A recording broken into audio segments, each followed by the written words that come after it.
बिस्मिल्लाहिर्रहमानिर्रहीम। अस्सलाम वालेकुम वरहमतुल्लाहि वबरकात। अल्हम्दुलिल्लाह। आज हम सूरह बकरा की आयत नंबर 49 पढ़ने और समझने जा रहे हैं। दुआ है अल्लाह रब्बुल इज़्ज़त हमें समझकर अमल की तौफीक अता फरमाए। आमीन या रब्बुल आलमीन।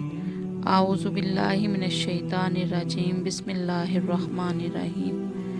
वाइज़ और जब नज्जयनाकुम हमने तुम्हें नजात दी मिन आले फ़िरऔन आले फ़िरऔन से यसूमूनकुम वो पहुँचाते थे तुम्हें सुअल अज़ाबी बुरे अज़ाब युज़ब्बिहूना वो ज़िबा करते थे अब्नाकुम तुम्हारे बेटों को यस्तहयूना और ज़िंदा रखते थे निसाकुम तुम्हारी औरतों को वफ़ी ज़ालिकुम और इसमें तुम्हारे लिए बलाउन आज़माइश थी मिन रब्बिकुम तुम्हारे रब की तरफ से अज़ीमुन बड़ी।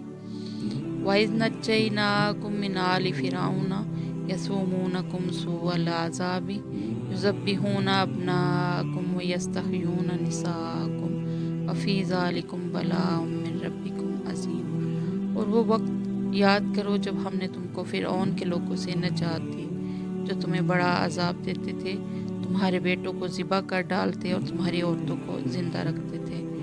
और इस सारी सूरत हाल में तुम्हारे परवरदिगार की तरफ से तुम्हारा बड़ा इम्तिहान था। फ़िरऔन मिस्र का बादशाह था जहाँ बनी इसराइल बड़ी तादाद में आबाद थे और फ़िरऔन की ग़ुलामी में दिन गुजार रहे थे। फ़िरऔन के सामने किसी नजूमी ने ये पेशेनगोई कर दी कि इस साल बनी इसराइल में एक बच्चा पैदा होगा जो इसकी बादशाही का खात्मा कर देगा। ये सुनकर उसने ये हुक्म दे दिया कि इसराइलियों में जो कोई बच्चा पैदा हो उसे कत्ल कर दिया जाए, अलबत्ता लड़कियों को ज़िंदा रखा जाए ताकि इनसे खिदमत ली जा सके। इस तरह बहुत से नौज़ायदा बच्चे कत्ल किए गए। अगरचे हज़रत मूसा अलैहिस्सलाम इसी साल पैदा हुए मगर अल्लाह रब्बुल इज़्ज़त ने उनको महफूज रखा। दुआ है अल्लाह रब्बुल इज़्ज़त हमें समझकर अमल की तौफीक अता फरमाए। आमीन या रब्बुल आलमीन। अस्सलामु अलैकुम वरहमतुल्लाहि वबरकातुहू।